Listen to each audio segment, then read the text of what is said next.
Google kamuflage on get you up. Lalo na kung banner. Google kung banner.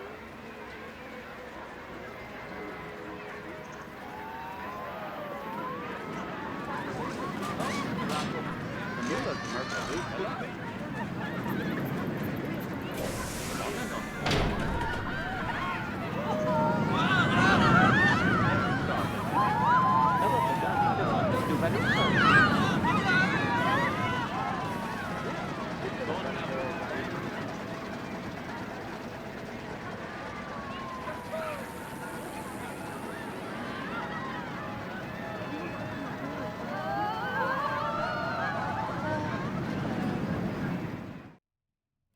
Alright, what is up everybody? It's Joe from JLW Games coming at you with another cool video. We're back in Midwest Adventure, and today we're going to be working on a little bit of the area of the B&M invert, mainly just kind of like queue line and details here and there, that just to make this area look a little bit better and kind of like a little plaza area for the entrance of this ride, and basically just make it look a lot better to just lots of details that are leading up to the ride, and then we're going to fill in the details between this ride and the pathway. Basically, we need to fill in the details for the pathway leading up to this ride and add some stuff around it as well. That's kind of been my tactic, kind of building the park, is like build something major, like a major attraction or something big, and then fill in the gap in between there with a lot of details and other things, like smaller things, for instance. So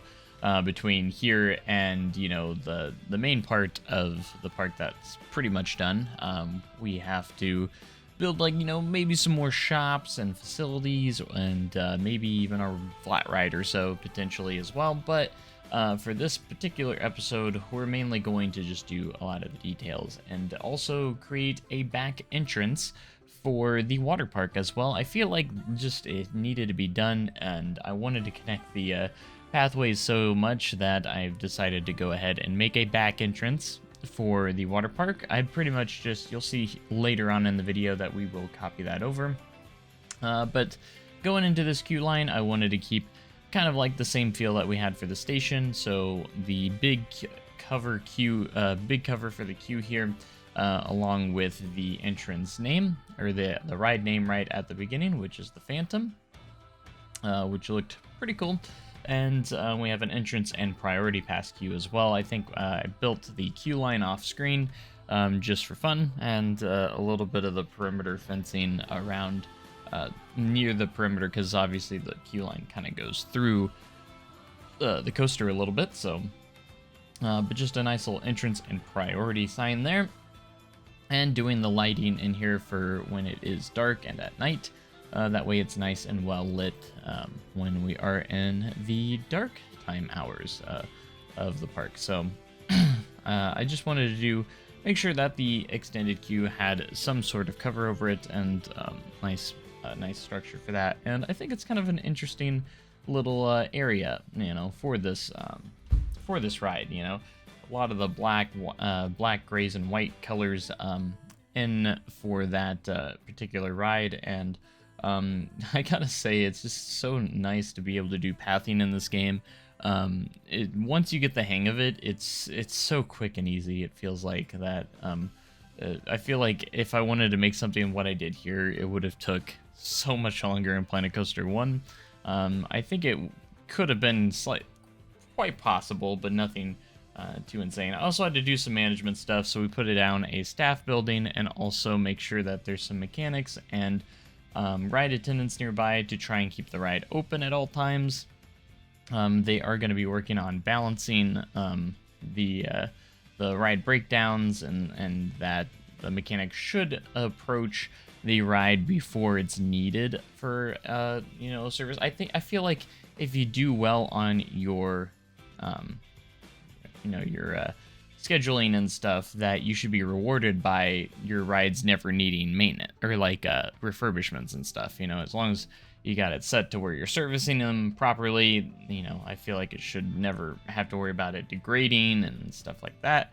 But unfortunately, the AI of the mechanics and pretty much the rest of the staff members aren't very great. So like when they're scheduled to service and maintain, they wait until the servicing is overdue, which is not ideal, you know, and by time that hits, sometimes they're not near the ride, and you know, it just kind of sucks a little bit, because I've tried to you do try to put some effort into that scheduling process, and they're just not where they need to be. For instance, later on, I had a ride attendant that was scheduled to be at the ride at 9 o'clock, and they didn't get there till like 9:40 something, because they were on the other side of the park, and I had them set to a staff zone so they wouldn't go far away, but they still went far away.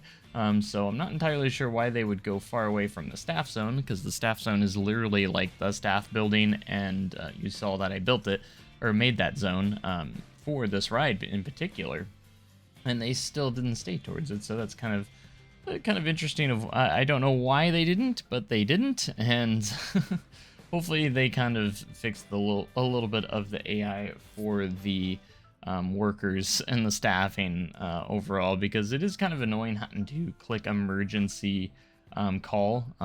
You know, I don't want to have to do that. I would just want them to be nearby, because I have them set to stay near the ride overall. If they have nothing to do, maybe they should just hang out in the staff building. I don't know. But anyways, we got the built like this little planter here on the exit in the plaza, because I feel like it would be nice, and just needed to fill in this area with some nice foliage. And of course, you know me, I have to put a lot of green and flowers and foliage and scenery all around my rides and paths, because I just feel like it makes a park look a lot better when you have lots of trees around, and natural stuff just around the ride in general. Just makes it look really nice, and gives the area a lot more life. So that's always one of my biggest advices. If you're trying to make something look nice, try to do a lot of planters, and add a lot of trees and bushes around, and just a lot of greenery, and just it really gives your area a little bit more life. And I really think that is true. So anyways, I do still need to do the other side of the queue here with the priority pass and stuff. I didn't really do the support structure for it yet, but I kind of focused on the front of the ride, and we also worked on this little perimeter fence that goes all the way around the ride to ensure that no one can get inside the ride perimeter while it's operating.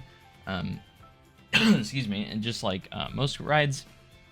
And I went with the very tall fence for this one as well.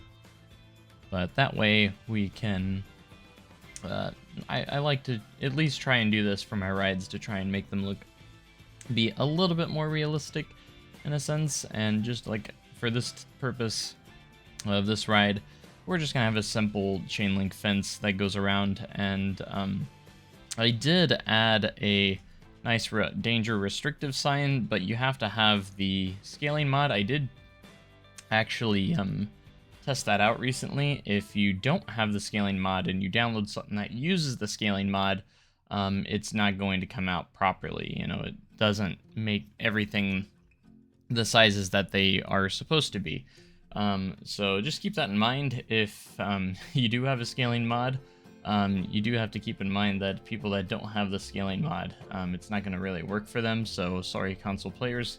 But if you're on PC, I definitely recommend the scaling mod, if possible. I have used it a little bit in this park already, so hopefully those that don't have the scaling mod, it doesn't mess up too much stuff for you. But I try to use it the least amount as possible, but you know, it doesn't always work out. So also did my own custom fence here, because again, I do have the mod that removes the entrance and exit gates, because I wanted to make my own gates, and ones that look a little bit better and more realistic overall. So I have been using like this with the animated piece to open and close the gates when the guests come off. Unfortunately, you can't hold the gate open for a specific period of time. There's not really an option for that, but it works for right now for what it is, you know. and you have to time it kind of quite right to get it to work properly. But I'm gonna start doing that for a lot of mine. Even those that don't have the mod, at least you'll have somewhat of a custom gate and also in there as well. And then I wanted to go back and decorate the staff building just a little bit because it is in guest view and we don't want it to obviously be that horrible looking. It obviously looks a little bit meh, so just added some windows and some awnings for right now, and call it good. And then of course I had to make the back entrance for Midwest Waves, the water park, and I basically recycled the other entrance and put another one back here.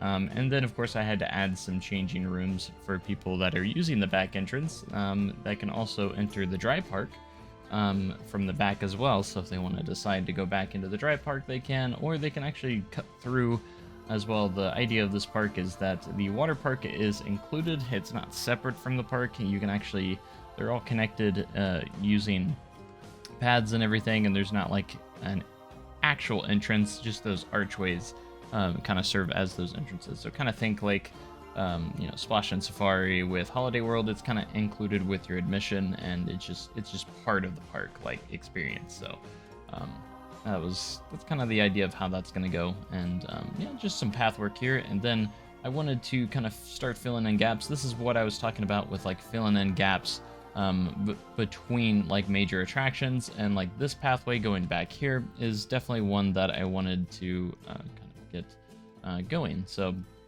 it did turn out pretty good. I'm pretty excited to get the rest of it filled in and get some of these paths kind of set and filling in a lot more and putting more stuff in between attractions. So I think that's always a good point of advice, is that at least it's worked for me, is put in your major attractions and fill in those gaps in between, and before you get to your next major attraction, and do kind of the same thing, you know, like your big coasters and stuff.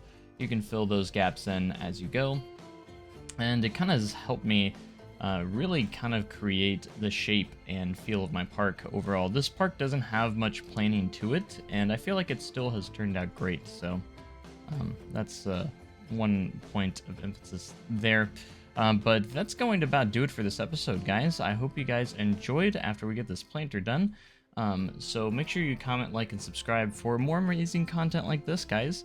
And I hopefully will get more episodes out to you more frequently. I know I was a little bit bad beforehand, but it's all right. We're back in here and we're getting some more progress done. So anyways, let me know in the comment section what you guys think so far, and make sure you guys have a great day and even cooler tomorrow, and I will see you guys, of course, in the next one. So thanks so much for watching again, guys. See you guys next time. Goodbye.